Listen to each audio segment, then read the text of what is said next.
Hey guys, তেজপুৰৰ পৰা ৰিকুৱাৰমেন্টৰ কাৰণে নটিফিকেশন আহিছে যদি আপুনি তেজপুৰত জব বিচাৰি আছে দেন এইটো ভিডিও আপোনাৰ কাৰণে বহুত ইম্পৰ্টেন্ট হ'ব গৈ আছে আৰু পোষ্ট কিনি আহিছে আপোনাৰ একাউন্টেন্ট অফিচাৰ লগতে এডমিনিষ্ট্ৰেটিভ অফিচাৰ পোষ্টত এপ্লাই কৰিব পাৰিব এটো ৰিকুৱাৰমেন্টত আপুনি এপ্লাই কৰোতে কোনো ধৰণৰ এপ্লিকেশন ফি পেমেন্ট কৰিব নালাগে আৰু সিলেকশন যেটো প্ৰসেস আছে তাতে কোনো ধৰণৰ ৰিটেন এক্সাম এটা আপুনি এটেম্প কৰিব নালাগে যদি আপুনি ইন্টাৰেস্টেড হয় এটো ৰিকুৱাৰমেন্ট ৰিগাৰ্ডিং ডিটেইলছ কিটা আপুনি সিস্টেমেটিক চেক কৰিব পাৰিব যদি ভিডিওটো আপোনাৰ কাৰণে ইনফৰমেটিভ লাগে তেন আপুনি ভিডিওটো লাইক আৰু এটা কমেন্ট কৰিব নাপাহৰিব যদি আপুনি ইন্টাৰেস্টেড না হওক দেৰি নকৰি আজিৰ ভিডিওটো আৰম্ভ কৰো এতিয়া চাব ৰিকুৱাৰমেন্ট ওভাৰভিউ খিনি অৰ্গেনাইজেশ্যন লোকপ্ৰিয় Gopinath Bordoloi regional institute of mental হেল্থৰ পৰা আহিছে নটিফিকেশনটো পোষ্ট নেম দি আছে আপুনি একাউন্টস অফিচাৰ আৰু এডমিনিষ্ট্ৰেটিভ অফিচাৰ পোষ্টত এপ্লাই কৰিব পাৰিব জব লোকেশনটো আপোনাৰ তেজপুৰ আসামত হ'ব এপ্লিকেশন যেটো মোড দি আছে আপুনি অফলাইনত এপ্লাই কৰিব লাগিব কেনেকৈ আপুনি অফলাইনত এপ্লাই কৰিব হেখিনি ডিটেইলছ মই আপোনাক এই ভিডিওৰ লাষ্টত প্ৰভাইড কৰি দিম এপ্লাই কৰোতে আপুনি কোনো ধৰণৰ এপ্লিকেশন ফি পেমেন্ট কৰিব নালাগে ফ্ৰী অফ কষ্ট আপুনি আপোনাৰ এপ্লিকেশনটো সাবমিট কৰিব পাৰিব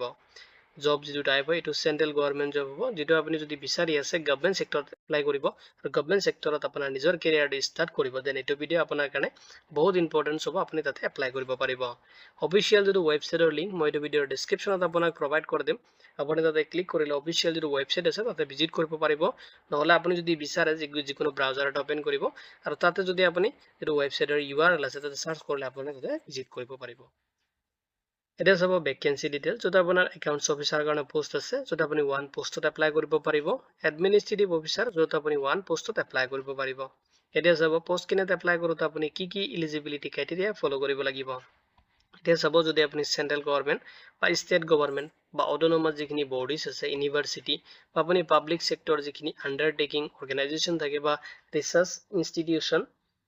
বা আপুনি তেনেকুৱা যদি কোনো ধৰণৰ সেক্টৰত কাম কৰি পাইছে এজ এ একাউন্টেন্ট অফিচাৰ বা এডমিনিষ্ট্ৰেটিভ অফিচাৰ হিচাপে তেতিয়া হলে আপুনি এইটো ভ্যাকেন্সিত আপুনি এপ্লাই কৰাৰ কাৰণে এলিজিবল হ'ব আপুনি এপ্লাই কৰিব পাৰিব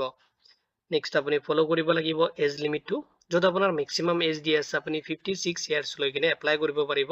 এজ এ ৰিলেক্সেশন খিনি এজ পাৰ যেটো গভৰ্নমেন্ট ৰুলছ আছে এটো হিচাপত আপুনি ৰিসিভ কৰিব এন্ড আপুনি এপ্লিকেবল হ'ব এতিয়া চাব স্যালাৰি ডিটেইলছ খিনি স্যালাৰিটো আপুনি ৰিসিভ কৰিব যেটো আপোনাৰ পে মেট্ৰিক্স লেভেল 10 এপ্লিকেবল হ'ব লগতে যিখিনি আদাৰ এলাউন্সেস আছে হেখিনি এজ পাৰ যেটো গভৰ্নমেন্ট ৰুলছ এন্ড নৰ্মছ আছে এটো হিচাপত আপুনি ৰিসিভ কৰিব সিলেকশন যেটো প্ৰসেস আছে তাতে আপোনাৰ ফাৰ্স্টত এপ্লিকেশন কৰাৰ পিছত আপোনাৰ এপ্লিকেশনটো স্ক্যানিং কৰা হ'ব নেক্সট আপোনাৰ ডকুমেন্টস খিনি ভেৰিফিকেশন কৰা হ'ব নেক্সট আপোনাৰ ইফ ৰিকুৱাৰ যদি ৰিকুৱাৰ হয় আপুনি ইন্টাৰভিউ ফেস কৰিব লাগিব নহলে আপোনাৰ যদি এপ্লিকেশন খিনি স্ক্যানিং কৰা হ'ব তাৰ পিছত ডকুমেন্টস ভেৰিফিকেশনৰ পিছত আপোনাক মানে যেটো সিলেকশন প্ৰসেস হয় এখিনি কমপ্লিট কৰা হ'ব নেক্সট হ'ব কেনেকৈ আপুনি এপ্লাই কৰিব এপ্লাই কৰিবলৈ ফাৰ্স্টত আপুনি অফিশিয়াল যেটো ওয়েবসাইট আছে তাতে ভিজিট কৰিব লাগিব নেক্সট আপুনি অফিশিয়াল ওয়েবসাইটৰ পৰা যেটো এপ্লিকেশন ফৰ্ম হয় এটো ডাউনলোড কৰিব নেক্সট আপুনি এপ্লিকেশন ফৰ্মটো কেয়াৰফুলি আপুনি ফিল আপ কৰিব লাগিব আৰু তাতে আপুনি এটাচ কৰিব যিখিনি ৰিকুৱাৰমেন্ট ডকুমেন্টস তাতে বিচাৰিছে এইখিনি এটাচ কৰি দিব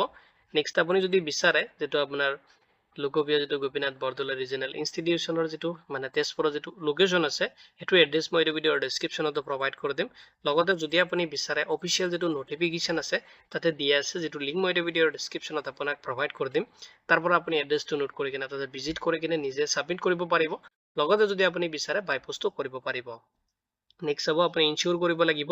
যেটো পাবলিশিং ডেট দি আছে আপোনাৰ নোটিফিকেশনটো যেটো পাবলিশ কৰিছে তাৰে আপুনি 30 ডেজৰ ভিতৰত যেটোকে কৰিব লাগিব ইম্পৰ্টেন্ট ডেটছত দিয়া আছে উইদিন 30 ডেজত আপোনাৰ যেটো মানে নোটিফিকেশনটো আছে ইয়াৰ ভিতৰত এপ্লাই কৰিব লাগিব যদি আপোনাৰ তাৰ ডেট আছে মানে সময় আছে আপুনি স্পিড পোষ্টও কৰিব পাৰে আৰু নহলে যদি আপুনি বিচাৰে তাতে চাই কিনে সাবমিট কৰি দিব ইম্পৰ্টেন্ট যিখিনি লিংক আছে মই এই ভিডিওৰ ডেসক্ৰিপচনত আপোনাক প্ৰভাইড কৰি দিম আপুনি তাতে চেক কৰিব পাৰিব এটো নোটিফিকেশন ৰিগাৰ্ডিং যদি কোনো ধৰণৰ কোৱেশ্চন থাকে ভিডিওটোৰ কমেন্ট সেকশনত কমেন্ট কৰিব উইদিন 48 আৱাৰ্ছৰ ভিতৰত আপুনি জব এলাৰ্ট এসকে টিমৰ পৰা ৰেসপন্স পাব লগতে অফিশিয়াল ওয়েবসাইটৰ লিংক লগতে অফিশিয়াল নোটিফিকেশন আৰু এপ্লিকেশনৰ লিংকটো মই জব এলাৰ্ট এসকে পৰ্টেলত প্ৰভাইড কৰি দিম যদি আপুনি বিচাৰে তাতেও আপুনি ভিজিট কৰি কিনে চেক কৰিব পাৰিব ভিডিওটো চোৱাৰ বাবে ধন্যবাদ দি কিনে আজিৰ ভিডিও মই ইমানতে সামৰিছো